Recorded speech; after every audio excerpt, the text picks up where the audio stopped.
పట్టణంలోని మాజీ మంత్రి తెలుగుదేశం పార్టీ సీనియర్ నేత కేఎస్ జవహర్ నివాసంలో చోరీ జరిగింది. గుర్తు తెలియని దుండాగులు ఇంట్లోకి ప్రవేశించి విలువైన వస్తువులను అపహరించుకుపోయారు. ఇక ప్రధానమంత్రి నరేంద్ర మోదీ సభకు ఇన్ఛార్జిగా నియమితులైన జవహర్ 10 రోజుల క్రితం గుడివాడ వెళ్లారు. 3 రోజుల క్రితం ఆయన అర్ధాంగి పిల్లలు స్వగ్రామమైన తిరువూరుకు వెళ్లారు. ఇంట్లోని మొక్కలకు నీళ్లు పోసేందుకు జవహర్ అనుచరుడు వివి రాజు ఇంటికి వచ్చాడు. ఇంటి వెనుక వైపు తలుపు తెరిచి ఉండడంతో అనుమానం వచ్చి చూడగా ఇంట్లో వస్తువులు చిందరవందరగా పడి ఉండడాన్ని గమనించారు. వెంటనే ఆయన స్థానిక పోలీసులకు సమాచారం అందించారు.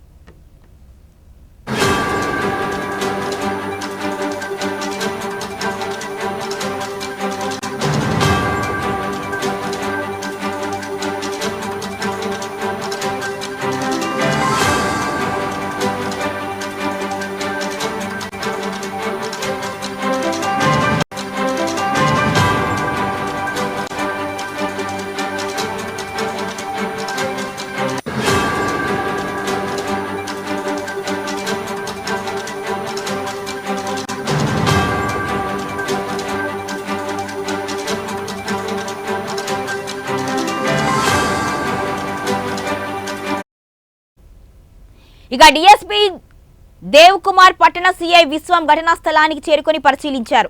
ఇంట్లో దొంగలు పడినట్లుగా సమాచారం తెలియడంతో జవహర్ భార్య ఉషా, కుమారుడు కొత్తపల్లి ఆశిష్ లాల్ వెంటనే కొవ్వూరు చేరుకున్నారు. ప్రాథమికంగా 2 సెల్ ఫోన్లు, ఖరీదైన వాచ్లు, ఒక టీవీ, 45,000 రూపాయల నగదు, వెండి వస్తువులు అపహరణకు గురైనట్లుగా తెలుస్తోంది. రాజమండ్రి నుంచి క్లూస్ టీమ్, డాగ్ స్క్వాడ్లను కూడా రప్పించి జవహర్ నివాసంలో వేలిముద్రలు స్వీకరించారు. జవహర్ ఫిర్యాదు మేరకు పోలీసులు కేసు నమోదు చేసి దర్యాప్తు చేపట్టారు.